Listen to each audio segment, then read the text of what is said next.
జిల్లాలో శాంతి భద్రతల పరిరక్షణ, అసాంఘిక శక్తుల కార్యకలాపాలను అణచివేసేందుకు గాను ఈ రోజు తెల్లవారుజామున జిల్లాలోని టూ టౌన్ పోలీస్ స్టేషన్ పరిధిలో పోలీసు సిబ్బంది, స్పెషల్ పార్టీ సిబ్బంది సంయుక్తంగా టీములుగా ఏర్పడి విస్తృతంగా కార్డినెన్స్ సెర్చ్ ఆపరేషన్ జరిపారు. ఈ సందర్భంగా రికార్డు లేని ద్విచక్ర వాహనాలను జప్తు చేశారు. నలుగురు పాత నేరస్తుల ఇళ్లు తనిఖీ చేశారు. సమస్యలు సృష్టించినా లేదా ప్రేరేపించినా అట్టివారిపై చట్ట ప్రకారం కఠిన చర్యలు తప్పవని ఎస్పీ డి నరసింహకిషోర్ స్పష్టం చేశారు.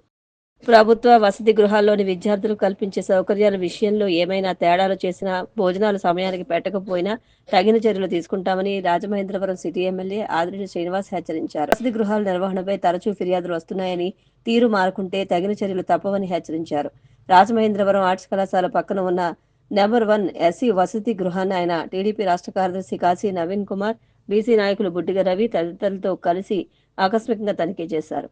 ఉదయం 10 గంటలకు టిఫిన్, మధ్యాహ్నం 2 గంటల తర్వాత భోజనం పెడుతున్నారన్న విషయాన్ని తెలుసుకున్న ఎమ్మెల్యే ఆదిరెడ్డి వాసు సదరు వసతి గృహాన్ని తనిఖీ చేసి సమయానికి భోజనం ఎందుకు పెట్టట్లేదంటూ వార్డెన్ నిలదీశారు. తీరు మారకపోతే చర్యలు తప్పవంటూ హెచ్చరించారు. కొంతమంది స్టాఫ్ మాట వినడం లేదంటూ వార్డెన్ ఎమ్మెల్యే ఆదిరెడ్డి వాసు దృష్టికి తీసుకొచ్చారు. దీనిపై ఆయన స్పందిస్తూ మాట వినని స్టాఫ్ ఎవరైనా ఉంటే వారి వివరాలు తన దృష్టికి తీసుకువస్తే తగిన చర్యలు తీసుకుంటామన్నారు. నిడదవోలులోని లెవెల్ క్రాసింగ్ అత్యవసర పనుల నిమిత్తం నిడదవోలు చాగల్లు స్టేషన్ల మధ్య ఉన్న లెవెల్ క్రాసింగ్ గేట్ను డిసెంబర్ 12వ తేదీ సాయంత్రం 6 గంటల వరకు మూసివేయనున్నట్లు రైల్వే అధికారులు తెలియజేశారు. విషయాన్ని ప్రజలు, ప్రయాణికులు గమనించాలని విజ్ఞప్తి చేశారు. వచ్చే ఏడాది మార్చిలో జరిగే 10వ తరగతి పరీక్షలకు హాజరయ్యే జిల్లాలోని విద్యార్థులు రేపటిలోగా అపరాధ రుసుము లేకుండా పరీక్ష ఫీజు చెల్లించవచ్చని జిల్లా విద్యాశాఖ అధికారి కె వాసుదేవరావు ప్రకటించారు. ₹50 ఆలస్య రుసుముతో డిసెంబర్ 12వ తేదీలాగా చెల్లించవచ్చని, 200 అపరాధ రుసుముతో డిసెంబర్ 15వ తేదీ వరకు, ₹2,500 అపరాధ రుసుముతో డిసెంబర్ 18వ తేదీలోగా చెల్లించవచ్చని తెలిపారు. కేజీబీవీ పాఠశాల విద్యార్థులు, దివ్యాంగ విద్యార్థులకు ఫీజు చెల్లింపు నుండి మినహాయింపు ఉందని పేర్కొన్నారు. రాజమహేంద్రవరం ముస్లిం ప్రముఖులు మైనార్టీ వెల్ఫేర్ జిల్లా ప్రతినిధి షేక్ అసదుల్లా అహ్మద్ 70వ జన్మదిన వేడుకలు నిన్న రాత్రి ఆయన చిన్ననాటి స్నేహితుల మధ్య ఆత్మీయ వాతావరణంలో నిరాడంబరంగా జరిగాయి. అసదుల్లా అహ్మద్కు చిన్ననాటి స్నేహితులు మాజీ ఎంపీ ఉండవల్లి అరుణ్ కుమార్, మాజీ ఎమ్మెల్యే రౌతు సూర్యప్రకాశ్రావు, మాజీ కమిషనర్ చల్లారావు తదితరులు ఈ కార్యక్రమంలో పాల్గొని కేక్ కట్ చేసి అసదుల్లా అహ్మద్కు తినిపించి శుభాకాంక్షలు తెలిపారు. ఈ సందర్భంగా వారు మాట్లాడుతూ ముస్లిం సమాజంలో తన వర్గం శ్రేయస్సు కోసం కృషి చేస్తూనే మరోవైపు అన్ని వర్గాలతో సన్నిహితంగా ఉండే అసదుల్లా అహ్మద్ మత సామరస్యానికి ప్రతినిధి అనడం అతిశయోక్తి కాదని కొనియాడారు. కార్యక్రమం ఆద్యంతం అతిథుల ఆత్మీయ పలకరింపులు తప్ప ఎలాంటి రొటీన్ ప్రసంగాలు, రాజకీయ భావాలు లేకుండా విభిన్నంగా జరిగింది. ఈ వేడుకలో నగర ప్రముఖులు అశోక్ కుమార్ జైన్, రామిరెడ్డి మురళి, మార్టిన్ లూథర్ తదితరులు పాల్గొన్నారు. అసదుల్లా అహ్మద్ కుమారులు అర్షద్, అలం ఖాన్ ఆత్మీయ స్వాగతం పలికారు. మాతా శిశు సంరక్షణ పథకంలో భాగంగా రామకృష్ణ మిషన్, రాజమహేంద్రవరం ఇన్ఫోసిస్ ఫౌండేషన్ వారి ఆర్థిక సహాయంతో వేట్లపాలెంలోని శ్రీ రామకృష్ణ సేవా సమితి జ్ఞాన మందిరంలో వైద్య శిబిరాన్ని నిర్వహించారు. ఈ శిబిరంలో మొత్తం 150 మంది గర్భిణులకు, బాలింతలకు, 3 సంవత్సరాల లోపు గల పిల్లలకు ఉచిత వైద్య పరీక్షలు నిర్వహించి 2 లక్షల విలువైన మందులు, పౌష్టికాహార కిట్లను అందజేశారు. ఈ శిబిరంలో ప్రముఖ gynaecology doctor Manyam Krishnaveni, coastal cardiac and maternity hospital doctor Prashanthi, Vetlapalem ప్రాథమిక ఆరోగ్య కేంద్రం డాక్టర్ పరదేశి వైద్య శిబిరంలో సేవలు అందించారు. ఈ కార్యక్రమంలో Rajahmundry Ramakrishna mission dispensary in charge Srimad Swami Lokamayananda Maharaj, Siddhapuram division crime CI Ankababu తదితరులు పాల్గొన్నారు.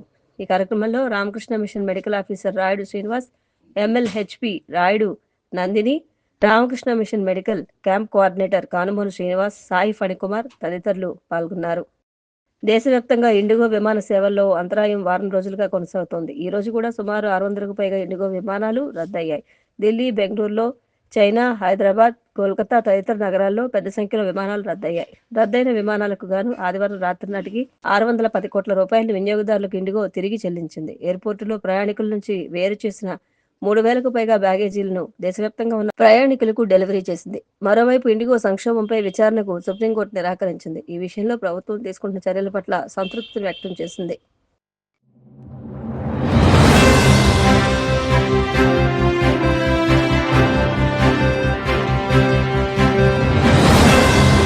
నమస్కారం, మీరు చూస్తున్నది సిసిసి డిజిటల్ 230 న్యూస్ బులెటిన్. ఈనాటి వార్తలకు ముందుగా ముఖ్యాంశాలు. అమెరికాలోని డాలస్లో తెలుగు డయాస్పోరా సమావేశంలో పాల్గొన్న మంత్రి లోకేష్ స్పీడ్కు ఆంధ్రప్రదేశ్ బ్రాండ్ అంబాసిడర్గా మారిందని వెల్లడి. నెల్లూరు 53 డివిజన్లో పట్టాల పండుగ కార్యక్రమం అర్హులైన పేదలందరికీ సొంత ఇల్లు ఉండాలన్నదే కూటమి ప్రభుత్వ లక్ష్యమన్న మంత్రి నారాయణ. ఒంగోలు కలెక్టరేట్లో జిల్లా విజిలెన్స్ అండ్ మానిటరింగ్ కమిటీ సమావేశం. జిల్లాలో ఎస్సీ ఎస్టీ కేసును సత్వరం పరిష్కరించే దిశగా అధికారులు పనిచేయాలన్న మంత్రి డేవీబీ స్వామి. పైలట్లను దోపిడీ చేయవద్దని కేంద్ర ప్రభుత్వం గత ఏడాది చెప్పిందన్న కేటీఆర్. ఇండిగో వెనక్కి తగ్గలేదు, కానీ కేంద్రం తన ఆదేశాలను ఉపసంహరించుకుందని విమర్శ. విడాకులు, మిస్ఫైర్లు, క్రాస్ ఫైర్లు లేకుండా కూటమి మరో 15 ఏళ్లు రాష్ట్రాన్ని ముందుకు తీసుకువెళ్తుందని మంత్రి నారా లోకేష్ ధీమా వ్యక్తం చేశారు. అమెరికాలోని డాలస్లో తెలుగు డయాస్పొరా సమావేశంలో మంత్రి లోకేష్ పాల్గొన్నారు. లోకేష్కు అక్కడ తెలుగువారు పెద్ద ఎత్తున పాల్గొని ఘనస్వాగతం పలికారు. అభిమానులు, కేరింతలు, ప్రవాసాంధ్రుల జోష్ మధ్య లోకేష్ వారిని ఉద్దేశించి మాట్లాడారు. 75 ఏళ్ల వయసులోనూ సీఎం చంద్రబాబు 20 ఏళ్ల కుర్రాళ్లా పరిగెడుతున్నా ఆ స్పీడ్ను ఇంకా తాను అందుకోలేకపోతున్నారని అన్నారు. రెడ్ బుక్ తన పని తాను చేసుకుపోతుందని, చట్టాన్ని ఉల్లంఘించిన ఎవరిని వదిలిపెట్టేది లేదని స్పష్టం చేశారు. వైనాట్ 175 అంటే ప్రజలే వైనాట్ 11 అని వైసీపీని ఆలౌట్ చేశారని ఎద్దేవా చేశారు. సంవత్సరాలు ఇక్కడ అండర్ గ్రాడ్ చేశాను, 2 సంవత్సరాలు ఇక్కడ వాషింగ్టన్ డీసీలో వరల్డ్ బ్యాంక్ లో పనిచేశాను, మళ్ళీ 2 సంవత్సరాలు స్టాన్ఫర్డ్ లో ఎంబీఏ చేశాను. దానికోసం చప్పట్లు కొట్టడానికి చెప్పలా. కానీ ఈరోజు అంటే ఈ దేశంలో సుమారుగా 9 సంవత్సరాలు నేనున్నా, కానీ ఎప్పుడు జరగని సంఘటన ఈరోజు ఒకటి జరిగింది. అదేంటంటే నేను ఎయిర్పోర్ట్ లో ల్యాండ్ అయిన తర్వాత బయటకు వస్తున్నా, కరెక్ట్గా 6 పోలీసులు వచ్చారు. నాకు డౌట్ వచ్చింది, ఇలా నన్ను పట్టుకెళ్ళడానికి వచ్చారా, నన్ను బయటికి తీసుకెళ్ళడానికి వచ్చారని. వాళ్ళు మీరు ఇక్కడ ఆగండి అన్నారు. ఏమైందనా, బయట చాలా రద్దీగా ఉండి మీరు ఇక్కడి నుంచి బయటికి వెళ్ళేదానికి లేదు, మీకు పర్మిషన్ లేదని చెప్పారు. అంటే నేను డాలస్ లో అడుగుపెట్టిన దగ్గర నుంచి ఈరోజు ఇప్పుడు ఈ కార్యక్రమం వరకు నాకు ఇంత పెద్ద ఘన స్వాగతం పలికిన మీ అందరికీ నా హృదయపూర్వక ధన్యవాదములు. అమెరికాలో ఉన్నానా, ఆంధ్రప్రదేశ్లో ఉన్నానా అని డౌట్ వచ్చింది నాకు ఈరోజు. మీ ఉత్సాహం, మీ జోష్, మీ కేకలు వింటుంటే తిరిగి మళ్ళీ నా పాదయాత్ర యువగలం రోజులు గుర్తొస్తున్నాయి. ఆనాటి పాలకులు అడుగడుగున నన్ను ఇబ్బంది పెట్టారు, నడవనీయలేదు, మైక్ లాక్కున్నారు, స్టూల్ లాక్కున్నారు. అయినా మనోళ్ళు తొడగొట్టి ముందెళ్తున్నాడు, తగ్గేదే లేదని ఆనాడు ఎట్లయితే చెప్పారో అదేవిధంగా ఈరోజు కూడా నాకు మీరు అంత ఘన స్వాగతం పలికారు.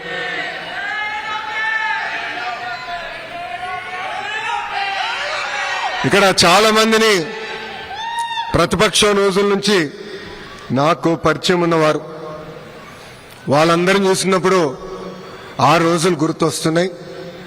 వాళ్ళందరికీ ఒకటే చెప్పదలుచుకున్నాను, మిమ్మల్ని నా గుండెల్లో పెట్టుకుని కాపాడే బాధ్యత మీ లోకేష్ తీసుకుంటాడు.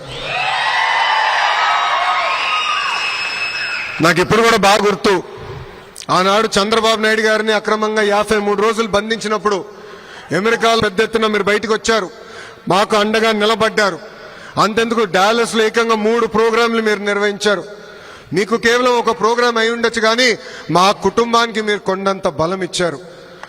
నాకు ఇప్పుడు కూడా బాగా గుర్తు, ఆనాడు బ్రహ్మని అడిగింది, రాజకీయాలు మనకు అవసరమా, గౌరవంగా బతికే కుటుంబం ఈరోజు చూడండి పెద్దయిన జైల్లో ఉన్నారు, ఈజ్ ఇట్ వర్త్ ఇట్ అని అడిగింది. కానీ మీరు మాకు అండగా నిలబడారే. అదేవిధంగా హైదరాబాద్ లో ఆ స్టేడియంలో సుమారుగా 45,000 మంది వచ్చి గ్రాటిట్యూడ్ కాన్సర్ట్ నిర్వహించారే, అది మాకు కొండంత ధైర్యం ఇచ్చింది. ఈ రోజు నేను ఈ వేదిక మీద నుంచున్నానంటే మీరు నాకు అండగా నిలబడారు కనుకనే నేను ఇక్కడ నుంచోకెళ్ళినాను. ఈ మీటింగ్ చూసిన తర్వాత టీమ్ 11కి నిద్ర పట్టదు. తెలుగువారి ఆత్మగౌరవాన్ని ప్రపంచానికి పరిచయం చేసిన 3 అక్షరాలు ఏంటి? NTR. విశ్వవిఖ్యాత నడ సార్వభౌమ స్వర్గీయ శ్రీ నందమూరి తారక రామారావు గారు. సంక్షేమాన్ని భారతదేశానికి పరిచయం చేసిన వ్యక్తి అన్న ఎన్టీఆర్. గతంలో మనందరినీ మెద్రాసీలు అనేవారు, మెద్రాసీలు కాదు తెలుగులు ఉన్నామని దేశానికి చెప్పిన వ్యక్తి అన్న ఎన్టీఆర్. మళ్ళీ అభివృద్ధికి బ్రాండ్ అంబాసిడర్ ఎవరు? CBN. అసలు అభివృద్ధి చేసి ఎన్నికలు గెలవచ్చని దేశానికి పరిచయం చేసిన వ్యక్తి మన CBN. ఆనాడైనా చెప్పారు, కంప్యూటర్లో బాగా చదువుకుని ఐటీలో బాగా చదువుకుంటే ఉద్యోగాలు వస్తాయని. ఆనాటి ప్రతిపక్ష పార్టీ నాయకులు అన్నారు, కంప్యూటర్ అన్నం పెడుతుందా అని. ఇప్పుడు మిమ్మల్ని అందరిని అడుగుతున్నా, కంప్యూటర్ అన్నం పెడుతుందా? హైదరాబాద్ లో పెద్ద ఎత్తున ఐటీ పరిశ్రమలు తీసుకొస్తే రియల్ ఎస్టేట్ వ్యాపారం చేస్తున్నారు. ఈ ఒక్కసారి మీరు వెళ్ళి హైదరాబాద్ చూడండి, అసలు గుర్తుపట్టే పరిస్థితి లేకుండా పోయింది. గతంలో ఐటీ రంగంలో హైదరాబాద్ గురించి ఎవరు మాట్లాడేవారు కాదు. అలాంటిది చంద్రబాబు నాయుడు గారు ఐటీ పరిచయం చేసిన తర్వాత ఈరోజు బెంగళూరుకి ధీటుగా హైదరాబాద్ పోటీ పడే పరిస్థితికి మనందరం వచ్చాం. కూటమి ప్రభుత్వ హయాంలో నెల్లూరు నగరంలోని అర్హులైన పేదలందరికీ సొంత ఇల్లు ఉండాలన్నదే తమ ప్రధాన లక్ష్యమని మంత్రి నారాయణ తెలిపారు. నెల్లూరు నగరం 53 డివిజన్ సాలుచింతల సెంటర్లోని ఓ కళ్యాణ మండపంలో పట్టాల పండుగ కార్యక్రమాన్ని పండుగ వాతావరణంలో నిర్వహించారు. 134 మంది పేదలకు శాశ్వత నివాస స్థల పట్టాలను ప్రధానమంత్రి ఆవాస్ యోజన 2.0 ద్వారా నూతన గృహాల మంజూరు పత్రాలను లబ్ధిదారులకు మంత్రి నారాయణ అందించారు.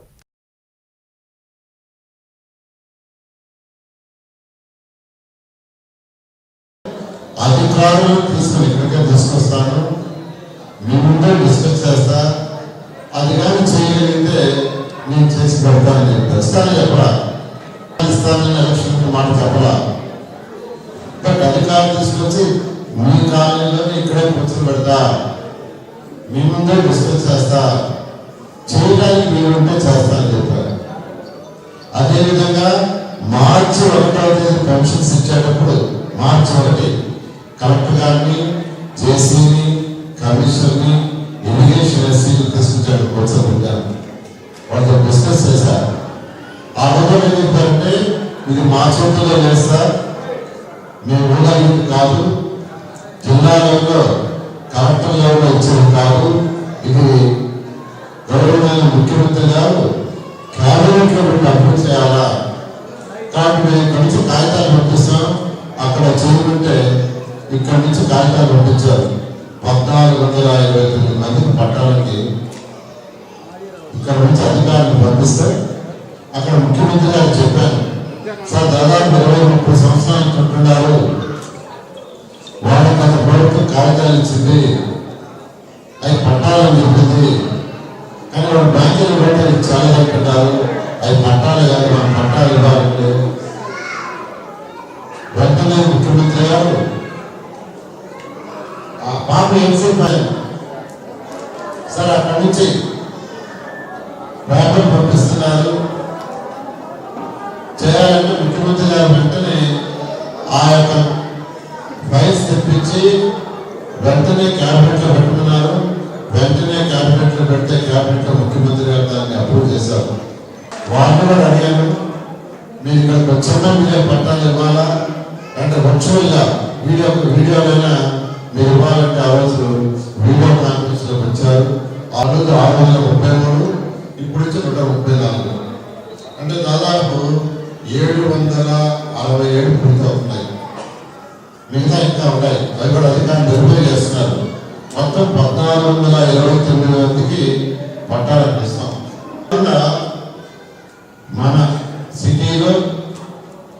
మన సిటీలో ఎవరైనా సొంత స్థలం ఉండి లేదా ప్రభుత్వం పట్టా ఇచ్చినా లేదా ప్రొఫెషనల్ సర్టిఫికేట్ ఉన్నా వాళ్ళు కట్టుకోవడానికి ప్రభుత్వం 2.5 లక్షలు 2.5 లక్షలు ఇస్తుంది ఇల్లు కట్టుకోవడానికి. నెల్లూరు సిటీలో 418 ఇంతవరకు వెరిఫై చేసి శాంక్షన్ అయ్యింది. 418 మందికి 2.5 లక్షలు, ఒక్కొక్కరికి 2.5 లక్షలు ప్రభుత్వం ఇస్తే రాలే కట్టుకోవడం. ప్రకాశం జిల్లాలో ఎస్సీ ఎస్టీ కేసుల విచారణ చేసి నేరస్తులకు శిక్ష పడే విధంగా చర్యలు తీసుకోవాలని మంత్రి డోలా బాలవీరాంజనేయ స్వామి అధికారులను ఆదేశించారు. జిల్లా విజిలెన్స్ అండ్ మానిటరింగ్ కమిటీ సమావేశం ఒంగోలు కలెక్టరేట్లోని గ్రీవెన్స్ హాల్లో జరిగింది. ఈ సమావేశంలో మంత్రి మాట్లాడుతూ జిల్లాలో ఎస్సీ ఎస్టీ కేసులను సత్వరంగా పరిష్కరించే దిశగా అధికారులు పనిచేయాలన్నారు. ఎస్సీ ఎస్టీ కేసుల విషయంలో అవసరమైన కుల సర్టిఫికేట్లను రెవెన్యూ అధికారులు వెంటనే విచారించి మంజూరు చేయాలని అన్నారు.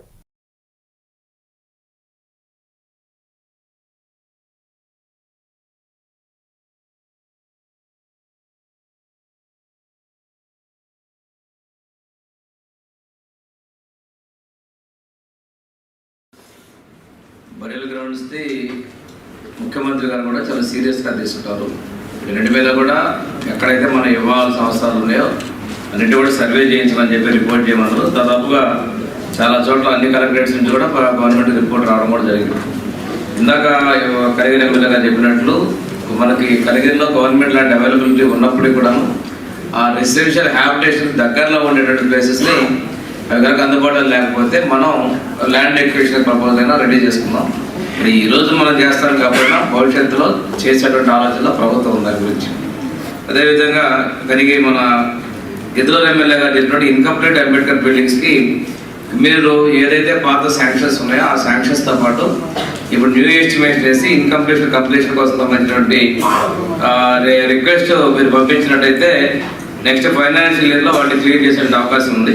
అదేవిధంగా మన ఒంగోలు ఎమ్మెల్యే గారు చెప్పినట్లు అంబేద్కర్ భవన్కి రెనోవేషన్ వాటికి ఒక 75 lakhs కలెక్టర్ గారు కూడా నిన్నది డిఎంఎఫ్ నుంచి ఏమన్నా ఉంటే అది ఆ డిఎంఎఫ్ గ్రాంట్ నుంచి ఆ 75 lakhs ఇచ్చినట్టు అది మన జిల్లా కేంద్రంలో ఉన్నటువంటి అంబేద్కర్ బిల్డింగ్ కాబట్టి అది క్లియర్ అవుతుందని చెప్పేసి కూడా కలెక్టర్ గారికి రిక్వెస్ట్ చేస్తామండి. అదేవిధంగా సాదా పరిణామాలకి ప్రభుత్వం అనుమతి ఇచ్చింది. ఇది కలెక్టర్ గారికి ఏంటంటే నేను ఆర్డీఓలో కూడా చెప్పేది, ఎస్సీ ఎస్టీలకు ఇచ్చినటువంటి అసైన్ భూముల్లో వాటిలో కూడా ఏదైనా మనకి ఉన్నట్లయితే వాళ్ళల్లో ఆ కుటుంబ సభ్యులకి మధ్యలో కనుక ఉన్నట్టయితే వాటిని మనం సాదా పరిణామాలు చేసే అవకాశం చూడాలి. ఇది చేసేటప్పుడు మనకు కొన్ని ఫాల్స్ కూడా వస్తాయి. చాలా జాగ్రత్తగా తప్పుడే కాకుండా విచారణ చేసి 1-2 జెన్యూన్గా అనుకున్నప్పుడు సాదా పరిణామాల్లో ఈ అసైడ్ ల్యాండ్స్ కూడా ఒకసారి పరిగణలో తీసుకుంటే బాగుంటుంది అనేది కలెక్టర్ గారిని కూడా ఒకసారి వస్తుంది. డిఆర్ఓ దీని మీద ఇంటర్నల్ రెవెన్యూలో ఒకసారి డిస్కస్ చేసుకొని ఈ పర్మిట్ చేసుకొని సాదా పరిణామాలు అండి. పశ్చిమ గోదావరి జిల్లా తాడేపల్లిగూడెంలోని యాగర్లపల్లి కొత్త ఫ్లైఓవర్ వద్ద రాజ్యాంగ నిర్మాత డాక్టర్ బిఆర్ అంబేద్కర్ 69వ వర్ధంతి కార్యక్రమం నిర్వహించారు. ఎస్సీ ఎస్టీ జిల్లా మానిటరింగ్ అండ్ విజిలెన్స్ అధికారి సింగం జగపతి రామయ్య ఆధ్వర్యంలో నిర్వహించిన ఈ కార్యక్రమానికి ముఖ్య అతిథులుగా బీజేపీ నియోజకవర్గ ఇన్ఛార్జ్ ఈతకొడ తాతాజీ, ఓబీసీ మోర్చా రాష్ట్ర ఉపాధ్యక్షులు అయినం బాలకృష్ణ, పట్టణ ఉపాధ్యక్షులు లచ్చిరెడ్డి సత్యనారాయణ తదితరులు హాజరై అంబేద్కర్ విగ్రహానికి పూలమాల వేసి నివాళులర్పించారు. మేధావి ఆయన్ని మొట్టమొదటి న్యాయశాఖ మంత్రిగా ఉండి కాంగ్రెస్ పార్టీ విధానాలు పరిపాలన విభాగం నచ్చక రాజీనామా చేసి బయటకు వచ్చేసి బొంబాయి నుంచి పోటీ చేస్తే ఆ రోజుల్లో కాంగ్రెస్ పార్టీ ఓటుకి 10 రూపాయలు ఇచ్చి ఆయన ఓడించడం జరిగింది. మరి తర్వాత రోజుల్లో ఆయన రాజ్యసభ మెంబర్ అవటమే కాకుండా జనసంఘలో కానీ ఇంకో దాంట్లో రాజ్యసభ అవటమే కాకుండా రాజ్యాంగం రాయవలసిన పరిస్థితి వచ్చినప్పుడు ప్రపంచ నేతలందరూ కూడా ఈ భారతదేశంలో రాజ్యాంగం రాయాలంటే ఒక మహామేధావి ఉండాలనే ఉద్దేశంతో అంబేద్కర్ పేరు సూచించడం, అంబేద్కర్ గారు రమారమి 100-150 మందితో ఈ ప్రపంచ దేశాన్ని తిరిగి భారతదేశానికి ఉత్తమమైన రాజ్యాంగాన్ని రచించి ఇచ్చిన మహాగర్వీయుడు అతను. ఇలా ఆయన రాసిన రాజ్యాంగం వల్లే 140 కోట్ల భారతీయులు కూడా స్వేచ్ఛగా స్వతంత్రంగా నిద్రపోగలుగుతున్నారు, తిరగలుగుతున్నారు. ఇంకా రాజ్యాంగం అంత పగడబందీగా ఇవాళ ప్రపంచ వ్యాప్తంగా ఉన్న దేశాల్లో ఎక్కడా లేని విధంగా ప్రజాస్వామ్య రాజ్యాంగాన్ని రచించిన వ్యక్తి అంబేద్కర్.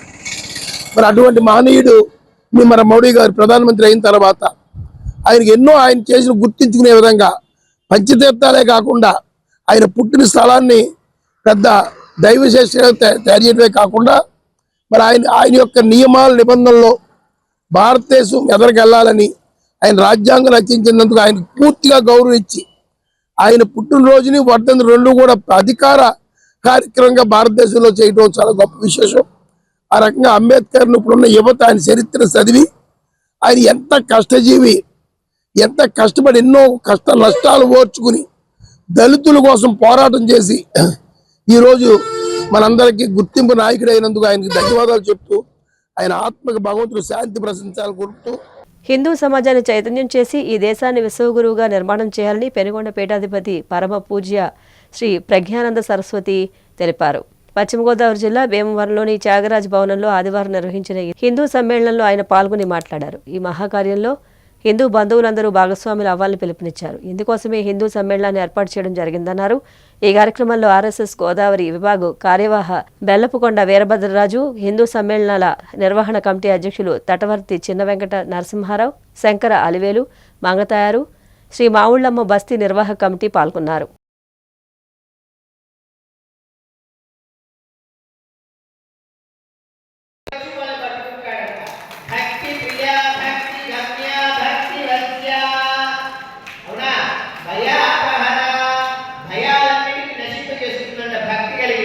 నిజమైన భక్తి మనకు కలిగింది అంటే ఎటువంటి భయాలే ఉండవన్నమాట. నిజమైన భక్తి కలగాలన్నమాట. అందుకని నామపారాయణ ప్రీత, భగవంతుడికి నామపారాయణ అంటే ప్రేమంట. స్తోత్రప్రియ స్తుతిమతి, భగవంతుని స్తోత్రం ద్వారా స్తుతించాలంట. అటువంటి పరమాత్మ యొక్క నామ సంకీర్తన ఈ కలియుగంలో విశేషం. కలో నామస్మరణ ముక్తి, కలియుగంలో నామస్మరణ చేస్తే ముక్తి లభిస్తుంది. ఎంతో మంది రామ రామ శ్రీరామ శ్రీరామ శ్రీరామ శ్రీరామ శ్రీరామ వల్ల మన అయోధ్యలో రామ మందిరాన్ని నిర్మాణం చేసుకునే భాగ్యం మనందరికీ లభించిందన్నమాట. అవునా? పూర్వంలో వాళ్ళకి లభించిందా? లేదు, మనకే లభించింది. అంటే మన పూర్వం ఉన్న వాళ్ళందరూ కూడా ఎంతో తపస్సు చేశారు. ఆ తపస్సు మనందరి చేత కూడా చేయించడం వల్ల మనకు అటువంటి భాగ్యం కలిగిందనమాట. అటువంటి భాగ్యం మనకే కలిగింది అంటే మన జన్మ ఎంత గొప్పదో ఆలోచించాలి. ఇన్ని వందల సంవత్సరాల కాంతి మనందరి యొక్క జప తపస్సు వల్ల జరిగిందంటే మనందరం ఎంత గొప్ప శక్తివంతులో ఆలోచించుకోవాల్సిన విషయం. అటువంటి నామశక్తి విశేషమైనమాట. ఇక్కడ రామ నామం ఎంత గొప్పదో రామ తత్వం అంత గొప్పదన్నమాట. అటువంటి మహానుభావులు ఎన్నో కీర్తనలు రచించారన్నమాట. ఎంత మాత్రమున ఎవరు కలిసినా అంత మాత్రమే నీవంట. ఎంత మాత్రమున ఎవరు కలిస్తే అలానే కనిపిస్తా ఉంటా. కోరికి మేము వైష్ణవులు, కోరికతో విష్ణువట. తలచుకు శైవులు, తగిన భక్తులు శివుడుగా కనిపించారంట. శాక్తేయులకు శక్తి రూపంగా కనిపించారంట. వేదాంతులకు పరబ్రహ్మంగా, అలాగే కాపాడులకు ఆదివైరుడిగా కనిపించారంట. ఆయన ఎవరంటే వెంకటేశ్వర స్వామి. ఎవరు? వెంకటేశ్వర స్వామి. ఏ భావంతో చూస్తే ఆ భావంతోనే కనిపించారంట. అటువంటి భగవంతుడు మనకి మాత్రమే అటువంటి యోగ్యతమైన స్థానాన్ని మనకి ఇచ్చారండి. ఏ భావంతో కలిస్తే అలా కలుస్తారంట. ఒక పిలుపులో పిలిస్తే పలుకుతావట. స్వామి చూడండి ఎంత గొప్ప విషయం. మార్గశిర మాసం ఆరుద్ర నక్షత్రం పురస్కరించుకుని ఏలూరు జిల్లా వేమడోలులోని అతి పురాతన శ్రీ పార్వతీ సమేత భీమేశ్వర స్వామి ఆలయంలో విశేష పూజలు, అభిషేకాలు నిర్వహించారు. ఆదివారం తెల్లవారుజాము నుంచి అర్చకులు కాళ్లకూరి విజయ శంకర శర్మ, వెలవలపల్లి వెంకట శివకుమార్ ఆధ్వర్యంలో స్వామివారికి విశేష రుద్రాభిషేకం, పంచామృత అభిషేకాలు నిర్వహించారు. ఆలయ ఆవరణలో 12 జంటలు పార్థివ లింగానికి విశేష పూజలు, విశేష లింగార్చన చేశారు. అనంతరం మేళతాళాలతో ఊరేగింపుగా వెళ్లి గోదావరి కాలువలో పార్థివ లింగాన్ని నిమజ్జనం చేశారు. ఈ సందర్భంగా గురుస్వామి వెంకటేశ్వరరావు మాట్లాడుతూ దేశ ప్రగతి, గ్రామ శ్రేయస్సు కాంక్షిస్తూ వేమడోలు శ్రీ భీమేశ్వర స్వామి ఆలయంలో చైర్మన్ కనుమూరి లీలాకృష్ణ ఆధ్వర్యంలో మార్గశిర మాసం ఆరుద్ర నక్షత్రం పురస్కరించుకుని విశేష అభిషేకాలు, పూజలు, పార్థివ లింగార్చనలు నిర్వహించడం జరిగిందన్నారు.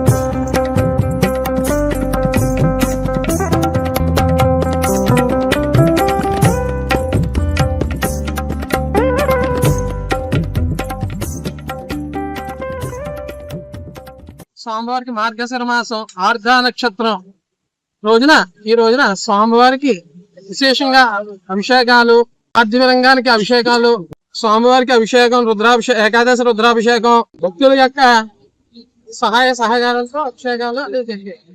ఈ రోజు మన పార్వతీ భీమేశ్వర స్వామి దేవస్థానంలో మార్గశిర మాసం ఆరుద్ర నక్షత్రం కారణంగా విశేష పూజలు, పార్థివ శివలింగారాధన, అభిషేకాలు, అర్చనలు జరిగాయి. ఈ యొక్క కార్యక్రమాలన్నీ శ్రీ పార్వతీ భీమేశ్వర స్వామి దేవస్థానం చైర్మన్ కనుమూరి లీలాకృష్ణ గారి ఆధ్వర్యంలో జరిగింది. ఈ యొక్క కార్యక్రమాలకి భక్తుల సహాయ సహకారాలు అందించారు. అలాగే ఈ యొక్క కార్యక్రమం దేశ ప్రగతికి, మన గ్రామ అభివృద్ధికి ఇది తోడ్పడతాయని మేము భావిస్తున్నాం. ఓం నమః శివాయ. ఇటువంటి కార్యక్రమాలు ఇంకా ఎన్నెన్నో చైర్మన్ గారి ఆధ్వర్యంలో జరగాలని మేము ఆశిస్తున్నాం. ఓం నమః శివాయ. మహాదేవ శంభో శంకర. అధికారం కానీ, సంపద కానీ కొద్దిమంది వ్యక్తుల చేతుల్లో కేంద్రీకృతమైతే ఎలాంటి అనర్థాలు జరుగుతాయో ఇండిగో ఉదంతం తెలియజేస్తోందని బీఆర్ఎస్ వర్కింగ్ ప్రెసిడెంట్ కేటీఆర్ అన్నారు. పైలట్లను దోపిడీ చేయవద్దని కేంద్ర ప్రభుత్వం గత సంవత్సరం సూచించినప్పటికీ విమానయాన సంస్థలు ప్రత్యామ్నాయ ఏర్పాట్లు చేయలేదని ఆయన విమర్శించారు. ఫలితంగానే ఇండిగో కార్యకలాపాల్లో సమస్యలు తలెత్తాయని ఆయన అభిప్రాయపడ్డారు. ఈ విషయంలో ఇండిగో వెనక్కి తగ్గకపోయినా కేంద్రం మాత్రం తన ఆదేశాలను ఉపసంహరించుకుందని కేటీఆర్ విమర్శించారు. పైలట్ల విషయంలో ఏడాది క్రితం డీజీసీఏ కొన్ని షరతులు విధించిందని ఆయన గుర్తు చేశారు. దేశంలోని విమానయాన సంస్థలు టాటా, ఇండిగో చేతుల్లోనే ఉన్నాయని అన్నారు. ఈజ్ ఆఫ్ డూయింగ్ బిజినెస్ ఉండాలని, అయితే అది నాణ్యతతో కూడుకుని ఉండాలని ఆయన అభిప్రాయపడ్డారు. ఏమవుతుందంటే ఎప్పుడైనా సరే పవర్ అంతా ఒకరిద్దరి చేతుల కేంద్రీకృతం అయితే ఏమవుతుందంటే ఇక దాని దుష్పరిణామాలకు ఇవాళ భారతదేశంలో ఏవియేషన్ రంగంలో జరుగుతున్నది ఒక ఉదాహరణ మీకు. గత 5 రోజులుగా మొత్తం ఎయిర్పోర్ట్లన్నీ రైల్వే స్టేషన్లు బస్ స్టాండ్ల కంటే అధ్వానం అయిపోయినాయి. ఎక్కడికక్కడ వేలాది మంది తన్నుకుంటాను కొట్టుకుంటాను ఎయిర్పోర్ట్లలో. తెలుసా ఎందుకో? ఇండిగో వాడు మొత్తం బంద్ పెట్టిండు. ఎందుకు బంద్ పెట్టిండు? ఇది గమ్మత్తైన ఉదాహరణ, మీరు చెప్తే అర్థం చేసుకుంటే మీకు అర్థమవుతుంది నేనేం చెప్తున్నాను. సంవత్సరం కిందట సివిల్ ఏవియేషన్ మినిస్ట్రీ కొన్ని రూల్స్ పాస్ చేసింది. ఏమని? శ్రమ దోపిడీ చేయొద్దు, వారానికి ఒక పైలట్ అంటే ఆయన గింతనే నడపాలి, ఇంతకంటే ఎక్కువ నడపద్దు అని చెప్పి సంవత్సరం కింద రూల్స్ పాస్ చేసిండ్రు. సంవత్సరం కిందటనే వాళ్ళు కొన్ని డైరెక్షన్స్ ఇచ్చిండ్రు. DGCA, director general of civil aviation. IndiGo, air India రెండే ఉన్నాయి భారతదేశంలో, ఇంకోటి లేడు. ఇప్పుడు ఏమైందంటే ఇది లిటరల్గా 2 వ్యక్తుల చేతులు మొత్తం భారతదేశంలోని విమానయానం మొత్తం 2 సంస్థల చేతులు ఆధీనం అయిపోయింది. ఏమైంది ఇవాళ దానివల్ల? సంవత్సరం కింద కేంద్ర ప్రభుత్వం చెప్పినా శ్రమ దోపిడీకి అలవాటు పడ్డోడు దాన్ని మార్చుకోక పని చేయలే, ప్రత్యామ్నాయం ఏర్పాటు చేసుకోలే. దాంతో ఏమైంది? నిన్న ఒక్క రోజు 1000 విమానాలు క్యాన్సిల్ అయినాయి. 1000, 1 కాదు 2 కాదు. మరి ఏమవుతుంది? ఎయిర్పోర్ట్ బస్ స్టాండ్ అయిపోయింది. వాస్తవం ఇది. ఏం జరుగుతుంది? కొంతమంది వ్యక్తుల చేతుల్లోనే మొత్తం శక్తి కేంద్రీకృతమైతే దానికి ఒక గొప్ప ఉదాహరణ, ఆ దుష్పరిణామానికి గొప్ప ఉదాహరణ నిన్న మొన్న విమానయాన రంగంలో జరుగుతున్న వ్యవహారం. ఒక ఇండిగో, ఒక ఎయిర్ ఇండియా రెండే మిగిలినాయి ఇప్పుడు భారతదేశంలో. ఒకటి టాటా, ఇంకోటి ఇండిగో. వాళ్ళ చేతులకు పోయింది దేశం. వాళ్ళు ఇప్పుడు ఎస్ అంటే ఎస్, నో అంటే నో. ఆఖరికి ఏమైంది తెలుసా? 5 రోజుల తర్వాత కేంద్ర ప్రభుత్వం మేల్కొని వాళ్ళు ఇచ్చిన ఆర్డర్ వాళ్ళే వెనకకి తీసుకున్నది. ఇవాళ వాళ్ళు ఏ ఆర్డర్ అయితే ఇచ్చిర్రో, ఇండిగో వాడు మారలే, ప్రైవేట్ వాడు దిగిరాలే. నేను తప్పు చేసినా అని ఒప్పుకుంటలేడు. వానికి ఫైన్ వేసే దమ్ము లేదు ప్రభుత్వానికి. ఏమైంది ఆఖరికి? ప్రభుత్వం ఇచ్చిన ఆర్డర్ ప్రభుత్వం వెనకకి తీసుకొని ఇంకొక టైం ఇస్తాము అని చెప్పి తగ్గక తప్పని పరిస్థితి వచ్చింది. ఏమవుతుంది? శక్తి మొత్తం, సంపద మొత్తం కొంతమంది చేతుల్లో కేంద్రీకృతం అయితే అంటే ఒక గిదవుతుంది. పోర్టులు, సీ పోర్టులు, రైల్వేలు మొత్తం ఇచ్చేస్తే ప్రైవేటులకు, అది కొంతమంది చేతుల్లోనే ఉంటే వాడు మునిగితే మొత్తం దేశం మునుగుతుంది. దానికి గొప్ప ఉదాహరణ ఇవాళ మన కళ్ళ ముంగటనే కనబడతా ఉన్నది. ఇంకొక విచిత్రమైన మాట నేను మీకు చెప్తా, మీరు నేను చెప్తే నమ్మరు. ఇలా ఈ ప్రభుత్వము, ముఖ్యంగా కేంద్ర ప్రభుత్వం ఏం పని చేస్తుందంటే వాళ్ళకు నచ్చినోళ్ళ కంపెనీలో ఎల్ఐసితో పెట్టుబడి పెట్టిస్తుంది. వార్తలు ముగించే ముందు ముఖ్యాంశాలు మరొకసారి. అమెరికాలోని డాలస్లో తెలుగు డయాస్పోరా సమావేశంలో పాల్గొన్న మంత్రి లోకేష్, స్పీడ్కు ఆంధ్రప్రదేశ్ బ్రాండ్ అంబాసిడర్గా మారిందని వెల్లడి. నెల్లూరు 53 డివిజన్లో పట్టాల పండుగ కార్యక్రమం. అర్హులైన పేదలందరికీ సొంత ఇల్లు ఉండాలన్నదే కూటమి ప్రభుత్వ లక్ష్యమన్న మంత్రి నారాయణ. ఒంగోలు కలెక్టరేట్లో జిల్లా విజిలెన్స్ అండ్ మానిటరింగ్ కమిటీ సమావేశం. జిల్లాలో ఎస్సీ ఎస్టీ కేసును సత్వరం పరిష్కరించే దిశగా అధికారులు పనిచేయాలన్న మంత్రి డేవీవి స్వామి. పైలట్లను దోపిడీ చేయవద్దని కేంద్ర ప్రభుత్వం గత ఏడాది చెప్పిందన్న కేటీఆర్, ఇండిగో వెనక్కి తగ్గలేదు కానీ కేంద్రం తన ఆదేశాలను ఉపసంహరించుకుందని విమర్శ. CGC డిజిటల్ 230 న్యూస్ బులెటిన్ ఇంతటితో సమాప్తం. నమస్కారం.